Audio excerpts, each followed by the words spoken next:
नमस्कार दोस्तों।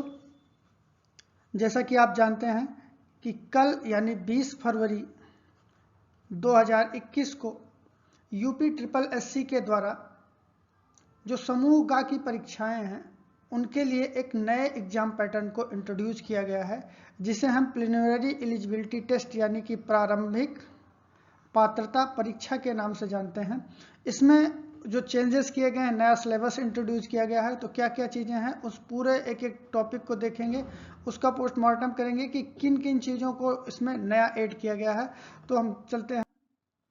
जैसा कि आप यहाँ पे देख रहे हैं, उत्तर प्रदेश अधीनस्थ सेवा चयन आयोग के द्वारा ये इंट्रोड्यूस किया गया है नया सिलेबस। इस नया सिलेबस के अंतर्गत समूह ग के अंतर्गत जितने भी पदों की भर्ती की जाती है उनमें एक द्विस्तरीय परीक्षा प्रणाली अपनाने के बारे में अनुमोदन किया गया है। ये द्विस्तरीय परीक्षा प्रणाली क्या होती है? अभी तक समूह ग में जितने भी एग्जाम्स होते थे, बहुत कम ही एग्जाम्स है जिनमें कि दो स्तर पे एग्जाम होता था। ये पहली बार इसमें किया जा रहा है कि जिसमें आपको द्विस्तरीय प्रारंभ परीक्षाएं करवाई जा रही, जिसमें प्रारंभिक परीक्षा और मुख्य परीक्षा या स्किलिंग के नाम से दूसरी परीक्षा होगी। तो इसमें जो दिया गया है, इसमें प्रारंभिक परीक्षा के पाठ्यक्रम को बताया गया है। तो जैसा कि आप जानते हैं, जो एग्जाम होगा वो दो फेज में होगा। पहला फेज जिसे हम प्रारंभिक पात्रता परीक्षा यानी प्रिलिमिनरी एलिजिबिलिटी टेस्ट कहा जाता है, और दूसरा मेंस का है जिसे स्किल टेस्ट के नाम से भी जाना जाएगा। और इसमें स्पेशलिटी ये की गई है कि इसमें अब की बार 1/4 माइनस मार्किंग को भी इसके साथ यहाँ पे आपको दो चीज़ें देखने को मिल रही है, इंडियन हिस्ट्री और इंडियन नेशनल मूवमेंट। ये दोनों हिस्ट्री का ही पार्ट हो जाता है। तो यहाँ पे इंडियन हिस्ट्री के थ्रू आप कौन कौन सी चीज़ें देखेंगे, ये एंशियंट हिस्ट्री का पार्ट हो जाता है। एंशियंट हिस्ट्री में इंडस वैली सिविलाइजेशन हो गया यानी सिंधु घाटी सभ्यता हो गई, वैदिक संस्कृति हो गई, बौद्ध धर्म हो गया, जैन धर्म हो गया, मौर्य वंश हो गया, गुप्त वंश हो गया, हर्षवर्धन का टाइम पीरियड हो गया, और राजपूत कालीन की जो हिस्ट्री रही है, उन सारे टॉपिक्स मिला के कुल मिला के 5 क्वेश्चन पूछे जाएंगे। उसके बाद में आपका आ जाता है मिडिवल हिस्ट्री का पार्ट यानी सल्तनत काल और मुगल साम्राज्य। फिर उसके बाद मराठा भी आ जाते हैं, और उसके बाद में इसी में आपका ब्रिटिश राज का उद्भव किस प्रकार से हुआ और प्रथम स्वतंत्रता संग्राम के बारे में भी क्वेश्चन यहाँ से बनते हैं। उसके बाद में ब्रिटिश राज का सामाजिक आर्थिक प्रभाव। अब ये बड़ा यहाँ पर रोचक समझने वाला है कि इसमें जो आपका पहला टॉपिक है जिसमें हिस्ट्री की बात की जा रही है, उस पूरी हिस्ट्री में एंशियंट हिस्ट्री और मिडाइवल हिस्ट्री दोनों यानी कि आधुनिक भारत और प्राचीन भारत दोनों को लगभग लगभग जोड़ दिया गया है, और मध्यकालीन भी इसी के अंतर्गत थोड़ा सा आ जाता है। इन तीनों टॉपिक्स से मिला के आपको कुल मिला के 5 क्वेश्चंस पूछे जाएंगे।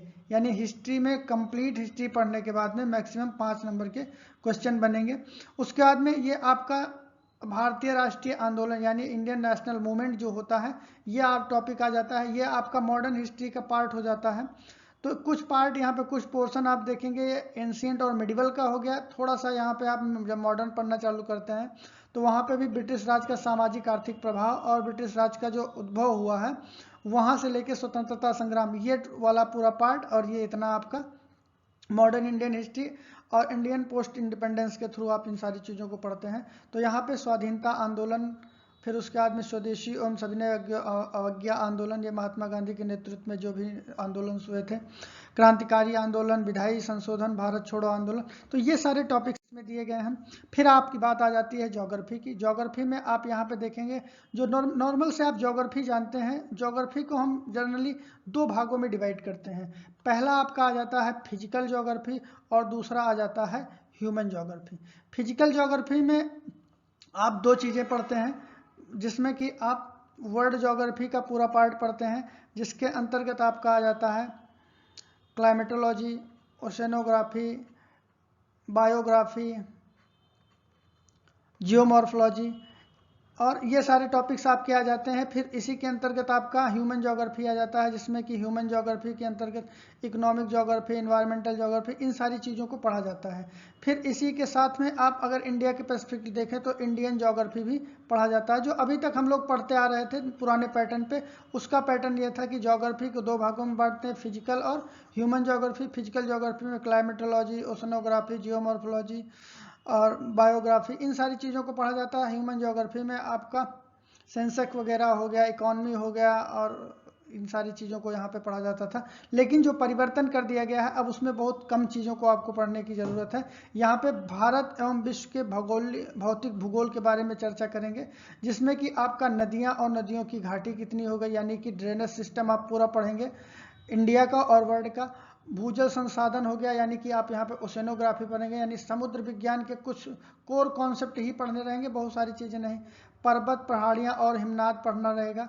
मरुस्थल और शुष्क क्षेत्र, वन और खनिज, यानी कि ये जो आपका ओवरऑल मिलता जुलता देखा जाए तो ये इकोनॉमिक ज्योग्राफी का ही पार्ट हो जाता है, इसको आपको पढ़ना रहेगा, और वो भी इंडिया और वर्ल्ड के प्रोस्पेक्टिव में। फिर भारत एवं विश्व की राजनीतिक भूगोल के बारे में भी चर्चा यहाँ पर की गई है। जलवायु और मौसम, यहाँ पे भी आपको वर्ल्ड और इंडिया का सेपरेट करके पढ़ना रहेगा।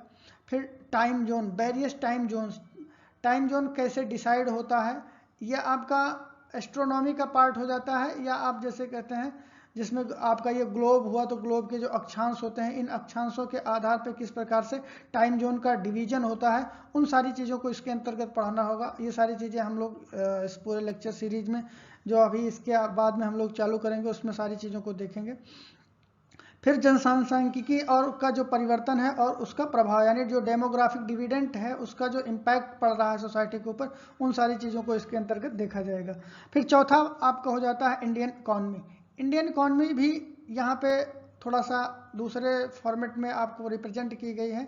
जैसे कि आप भारतीय अर्थव्यवस्था का जो दौर रहा है 1947 से 1991 तक, उस पूरे दौर को आप यहाँ पे देखेंगे, जिसके अंतर्गत आपकी विभिन्न प्रकार की जो योजनाएं हुई हैं और जितनी भी पंचवर्षीय योजनाएं बनाई गई हैं, जिससे क्वेश्चन अक्सर पूछे भी गए हैं पिछले जो एग्जाम्स हुए हैं।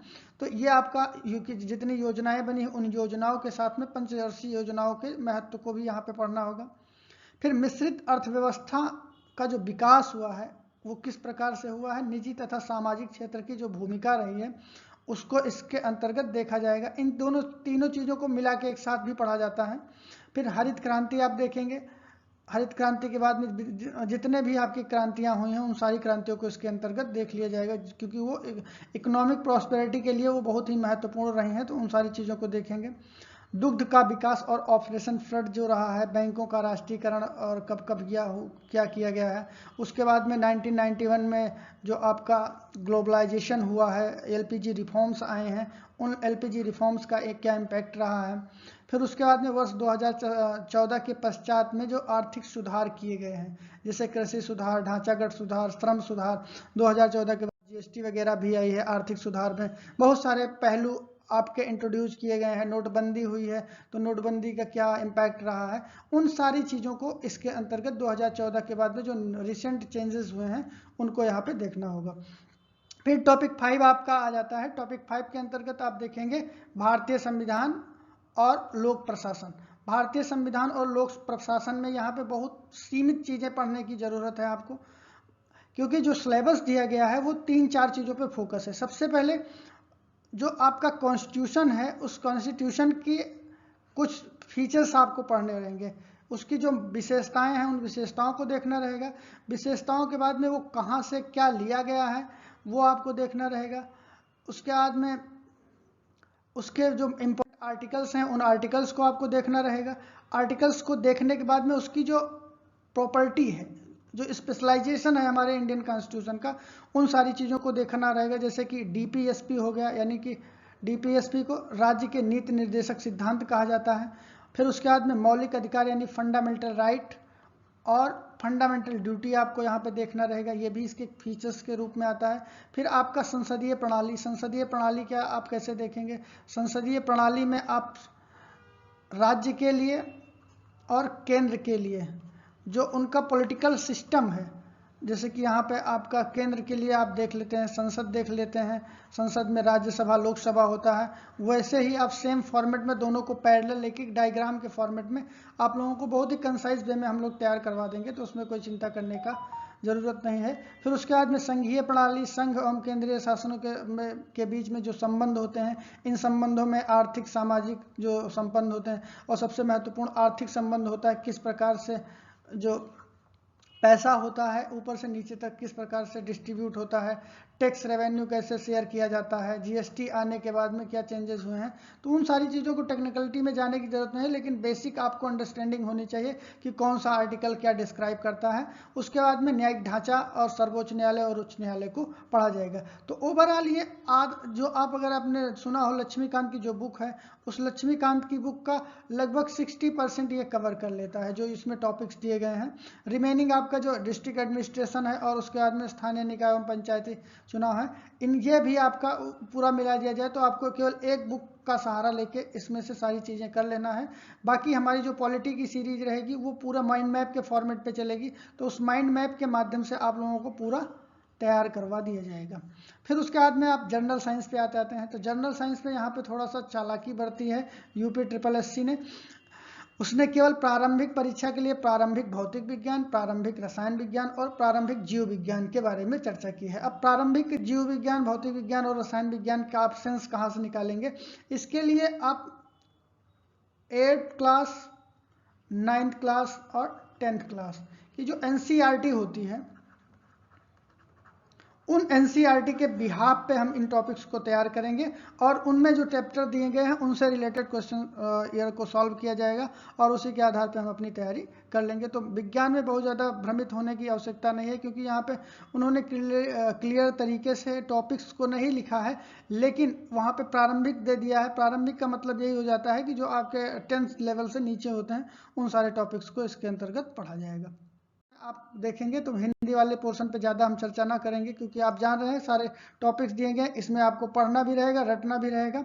इन सारी चीज़ों की तैयारी हम लोग करवाएंगे और उसके बाद में आपके 5-5 नंबर के क्वेश्चंस बनते हैं। तो टोटल आप देखें तो कुल जो नंबर ऑफ क्वेश्चंस हैं वो आपके 100 हो जा रहे हैं और टोटल नंबर जो हो जा रहा है वो भी 100 हो जा रहा है। अब यहाँ पे कुछ शर्तें दी गई हैं, उनको हम देख लेते हैं। क्रमांक 1 से 9 पर अंकित शैक्षिक विषयों से संबंधित प्रश्नों की कठिनाई का स्तर, डिफिकल्टी लेवल, राष्ट्रीय शैक्षिक एवं अनुसंधान परिषद यानी NCERT द्वारा निर्धारित सेकेंडरी सीनियर सेकेंडरी स्तर का होगा। यानी कि जो हम लोग कह रहे थे, जो क्वेश्चंस का लेवल होगा वो NCERT के बेस्ड पे होगा। यानी कि NCERT की इम्पोर्टेंस अब बढ़ने वाली है। जो स्टेट बोर्ड में अभी तक यूपी बोर्ड, चाहे बिहार या किसी भी स्टेट बोर्ड में जो आप देखते थे कि स्टेट बोर्ड की स्पेशल बुक्स चलती थी, उनका महत्व धीरे धीरे समाप्त हो रहा है और एक NCERT की तरफ हम लोग बढ़ रहे हैं, जो कि बहुत अच्छा है कि किसी एक स्टैंडर्ड को हम लोग फॉलो करने की ओर बढ़ रहे हैं। तो हमें ज़्यादा फोकस करने की ज़रूरत है और इस सीरीज को भी हम लोग बहुत जल्द प्रारंभ करने वाले हैं अपने चैनल पे। पूरी NCERT का वीडियो सीरीज आप यहाँ पे देख पाएंगे विद MCQ के साथ में। फिर उसके बाद में परीक्षा का प्रकार जो होगा उसके बारे में दिया गया है। वस्तुनिष्ठ प्रकार के क्वेश्चन होंगे और प्रत्येक प्रश्न पर 1/4 कटनी की जाएगी, यानी माइनस मार्किंग जो है 1/4 की है। तो यह तो आपका ओवर